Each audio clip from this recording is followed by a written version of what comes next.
he has to read the whole opening thing. He says, can you come back and do it? And I started to say no, and I was looking around for Gregory Peck, and my wife nudged me and said, go ahead, you can do it for him. And I was, boom. I've outlived most of my critics, but there are some I still wouldn't want at my funeral, Clint Eastwood confessed at 95. The words shook Hollywood. Who could a man of his stature possibly ban from his final farewell? Why carry grudges even into death? From legendary co-stars to unexpected modern icons, Clint's list is full of shocking names, and each one tells a story you won't believe. The making of a legend. Clint Eastwood's story begins in the shadows of the Great Depression, a time when America itself was learning to survive on grit and determination. Born into a modest family in San Francisco in 1930, Clint's early years were far from glamorous. His father's work as a steel laborer meant the Eastwoods moved often, never planting roots for long. This constant upheaval built in Clint a sense of toughness and independence. He learned early that nothing in life would be handed to him, and that resilience would one day define not only the man, but also the characters he brought to life on screen. As a young man, Clint tried his hand at anything that would put food on the table. He worked as a lumberjack, cutting through forests with raw strength. He served as a lifeguard, watching over strangers with the quiet responsibility that would later echo in his film roles. He even pumped gas at a station, taking whatever job came his way. His path to stardom was far from direct, but each of these experiences added to the rugged authenticity that audiences would one day admire. When the Korean War broke out, Clint was drafted into the United States Army. Stationed at Fort Ord, he trained with discipline, but more importantly, he found himself surrounded by aspiring actors and filmmakers. What seemed like a random twist of fate was in fact the first nudge toward Hollywood. It was there, amid the routines of military life, that Clint's curiosity for storytelling began to stir. His first real break came not in films, but on television. Cast in the Western series Rawhide, Clint started as a background player. Yet audiences couldn't take their eyes off him. With his tall frame, piercing gaze, and quiet presence, he transformed a secondary role into a character that fans adored. Soon, Hollywood came calling. That call led him to Sergio Leone's spaghetti westerns, and suddenly Clint Eastwood was no longer just another actor. He was the face of the anti-hero, the man with no name, the symbol of a new kind of cowboy. But as the cowboy hero rose to international fame, a darker, more complex figure was also taking shape behind the camera. Let's reveal its details. Reinventing Hollywood. By the 1970s, Clint Eastwood was no longer just a rising star. He had become the face of American grit. The role that sealed it was Harry Callahan, the no-nonsense San Francisco cop in Dirty Harry. At a time when the country was dealing with rising crime and mistrust in authority, audiences connected with this character who cut through red tape and delivered justice his own way. Clint's gravelly voice, steady glare, and refusal to bend made Harry a cultural symbol. He was tough in a way that felt real, and his character mirrored the frustration many Americans felt during years of social unrest. But Clint was never satisfied with staying in one lane. In 1971, he made a daring move by stepping behind the camera with Play Misty for Me. It was a psychological thriller that showed the world he could do more than ride horses and draw guns. His direction was sharp and focused, proving that Clint was not just an actor, but a storyteller with a vision. It was the first glimpse of a second career that would eventually overshadow the first. Over the decades that followed, he built a reputation as one of Hollywood's most respected directors. His style was simple and efficient, never weighed down by excess. With Unforgiven in 1992, Clint redefined the Western genre, winning Oscars for both Best Director and Best Picture. The film was not about clear heroes and villains, but about the consequences of violence and the scars it leaves behind. Years later, Million Dollar Baby earned him more Oscars, this time for telling a heartbreaking story of ambition, loyalty, and loss. Clint never stopped pushing boundaries. He took audiences to the battlefields of Japan in Letters from Iwo Jima, explored aging and redemption in Gran Torino, and revisited heroism in American Sniper. Each film reflected not just his skill but his understanding of human struggle. He had become more than an actor or a director, but you would be surprised to know Eastwood's biggest battles weren't always fought on screen. They often began at home. Love, loss, and family. In 1953, long before fame reached him, Clint married Maggie Johnson, a model who stood by him during the uncertain years when he was still chasing roles in Hollywood. Their marriage lasted more than 3 decades, and together they raised 2 children. Kyle, born in 1968, grew up to become a jazz musician and composer, often contributing to the soundtracks of his father's films. Allison, born in 1972, followed her father into the entertainment world as both an actress and a director.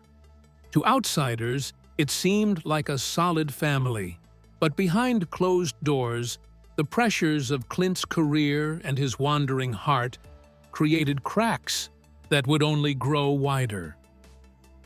By 1984, Clint and Maggie's marriage ended in one of Hollywood's most talked-about divorces.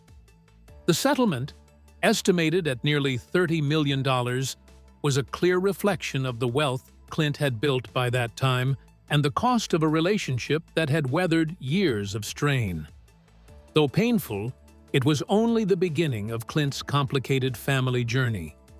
In 1996, Clint married again, this time to television anchor Dina Ruiz, who was more than 30 years younger. Their relationship began after Dina interviewed him for Unforgiven. Soon after, they married in a quiet ceremony in Carmel and welcomed their daughter, Morgan, later that same year. For a time, it seemed like Clint had found stability again, but by 2014, their marriage also ended in divorce. Outside of his marriages, Clint fathered several other children with different women. Among them was Scott Eastwood, who not only inherited Clint's rugged looks, but also built a successful acting career of his own. The exact number of Clint's children has always been the subject of speculation, adding to the mystery surrounding his personal life. But if his family brought complications, Hollywood rivals and personal grudges revealed an even harsher side of Clint Eastwood's legacy. At 94 years old, Clint Eastwood did something few stars of his stature would ever dare to do. He openly declared the names of people he did not want to see at his funeral. The first name he mentioned is really surprising: John Wayne. Clint Eastwood and John Wayne were 2 giants of the Western genre, yet their visions of the American cowboy could not have been more different. Wayne stood for the traditional hero, the noble figure who always fought for what was right, a man who represented honor and patriotism on horseback.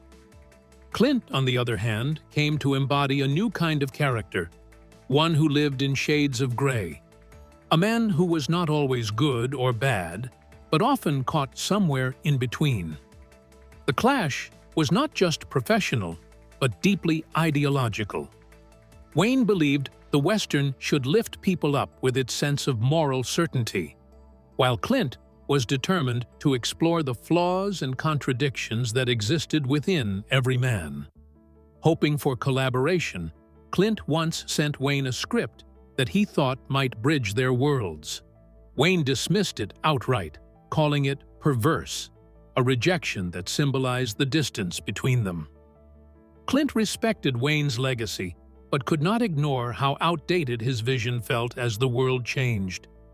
To him, Wayne represented a past that resisted evolution, a refusal to acknowledge that real life and real people were rarely black and white.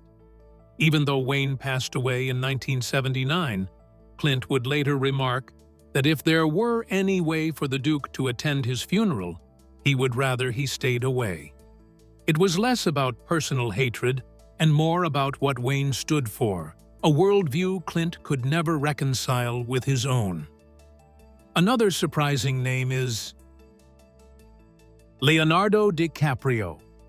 Leonardo DiCaprio is one of the most celebrated actors of his generation, admired for his performances and his commitment to causes like climate change. Yet for Clint Eastwood, the younger star represents a version of Hollywood he has grown increasingly frustrated with.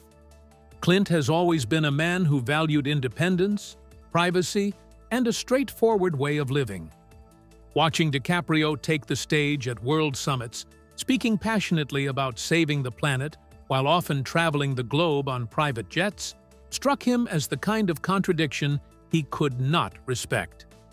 Clint came from a different era, one where actions spoke louder than words. He built his image as the quiet cowboy, a man who did not need to explain his values because he lived them. DiCaprio's outspoken activism, though admired by many, felt to Clint like a performance, another role meant to please the Hollywood elite. To him, it symbolized the rise of a politically correct culture that he believed weakened the raw honesty of storytelling and distracted from the work itself. Their paths did cross in 2011 when Clint directed DiCaprio in J. Edgar. The film was serious, challenging, and gave DiCaprio a chance to show his range. But even during that collaboration, Clint reportedly saw in him a polished Hollywood figure who represented everything he no longer connected with. While the film itself was significant, the bond between the two men never grew. So when Clint, at 94, spoke openly about who he did not want at his funeral, DiCaprio's name surfaced as a surprise to many. For Clint, it was not personal rivalry, but a reflection of a deeper divide, a sense that DiCaprio belonged to a Hollywood world Clint had no desire to honor in his final chapter. The next name that shocked people was Tom Hanks. He is one of the most beloved figures in Hollywood. To millions, Tom is the comforting voice, the steady presence, the man who became America's dad. He is the actor who gave audiences Forrest Gump, Captain Phillips, and so many characters rooted in kindness and decency. Yet despite this reputation, Clint Eastwood wanted no part of that image at his funeral. The two men worked together on Sully in 2016, a film that told the true story of Captain Chesley Sullenberger's miraculous landing on the Hudson River. On screen, it was a powerful story of courage and calm under pressure. Behind the scenes, however, their differences were hard to ignore. Clint was known for working quickly, often capturing scenes in a single take. He believed in efficiency and trusted his instincts.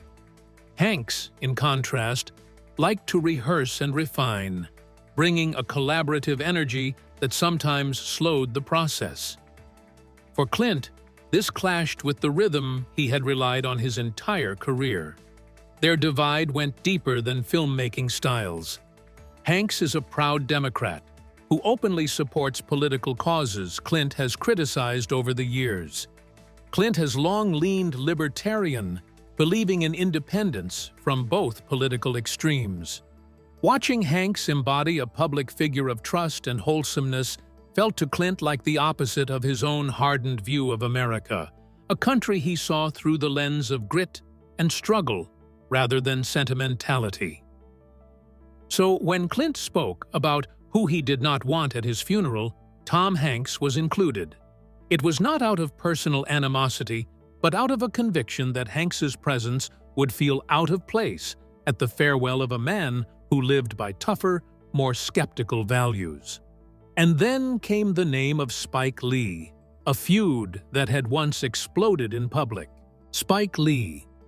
Clint Eastwood has never been a man who backed down from criticism, but his clash with Spike Lee in 2008 turned into one of the most public feuds of his career.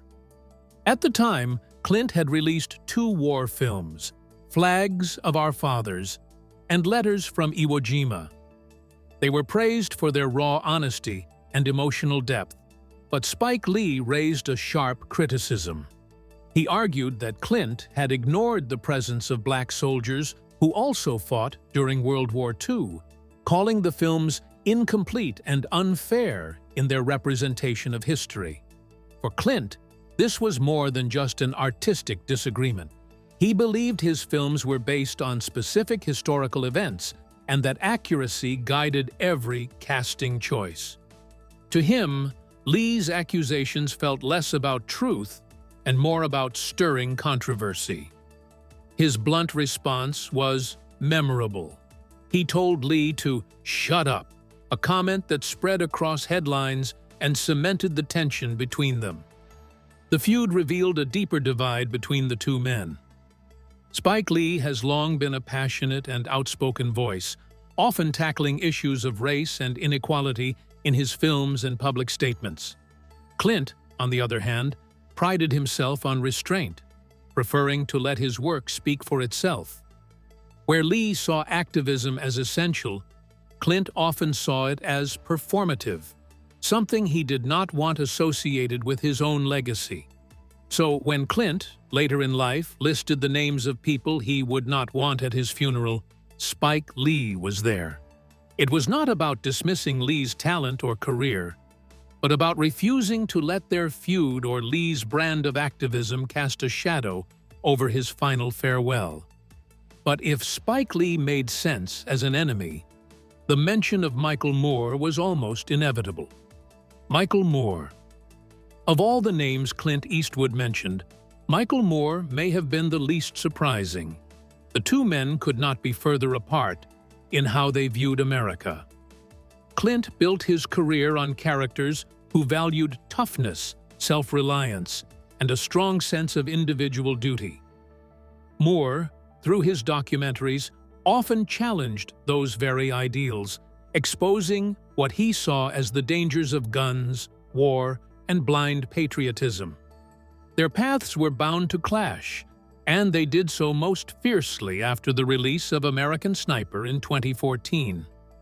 The film, directed by Clint, told the story of Chris Kyle, a Navy SEAL sniper whose military career made him a controversial figure. To Clint, it was a story of sacrifice and the cost of war. But to Michael Moore, it was something else entirely. Moore accused the film of glorifying violence and painting war in a heroic light that ignored its darker truths. His words struck a nerve with Clint, who had always believed in honoring soldiers even while showing the heavy price they pay. Clint's response was as blunt as his screen persona. Half joking, half serious, he once remarked that if Moore ever pointed a camera at him, he would kill him. Though he later explained it was said in jest, the comment revealed just how deep their animosity ran. To Clint, Moore symbolized everything he disliked about modern Hollywood's political climate, a voice that thrived on confrontation and criticism rather than respect and quiet dignity. So when Clint spoke about the people he would not want at his funeral, Michael Moore's name fit naturally on the list. For Clint, his final goodbye was no place for the man who stood for values he had spent a lifetime rejecting. Yet no name carried more emotion than the one tied to his most painful relationship: Sondra Locke. Sondra Locke. Among all the names Clint Eastwood mentioned, none carried more emotion than Sondra Locke. Unlike actors or directors he clashed with over politics or creative vision, Sondra had once shared his home, his life, and his dreams. Their relationship lasted 14 years, a long stretch marked by passion, collaboration, and eventually bitterness that spilled far beyond the screen. Together, they starred in several films during the late 1970s and early 1980s, and for a time, it seemed as though they were inseparable. But what began as a love story soon turned into one of Clint's most painful chapters. When their relationship ended, it did not simply fade away. Instead, it exploded into public battles. Sandra accused Clint of emotional abuse and claimed that he had used his influence to sabotage her career once their partnership was over. She filed lawsuits that dragged on for years, keeping their conflict in the spotlight and reopening wounds that never had the chance to heal. Clint eventually settled, but the damage between them was permanent. What had once been love became a symbol of anger, betrayal, and regret. Even after Sandra passed away in 2018, the shadow of that relationship lingered. Clint reportedly admitted that he would not want her presence, even in spirit, at his funeral. It was not about denying the years they shared, but about refusing to let the pain of that chapter follow him into his final farewell. For him, her memory was too heavy, too raw, and too unresolved to be part of the goodbye he envisioned. Sandra Locke was not just another name on Clint Eastwood's list. She was the reminder that even legends carry scars, and some wounds remain too deep to ever fully close. Now, at 94, Clint Eastwood remains remarkably fit and disciplined, a living proof of the lifestyle he has followed for decades. He still keeps a strict routine, eats clean, and avoids the excesses that consumed many of his Hollywood peers. His love for golf keeps him active, and his calm, steady presence shows the strength of a man who has lived life on his own terms. What are your thoughts on Clint Eastwood's journey? Do you admire his choices? Share in the comments.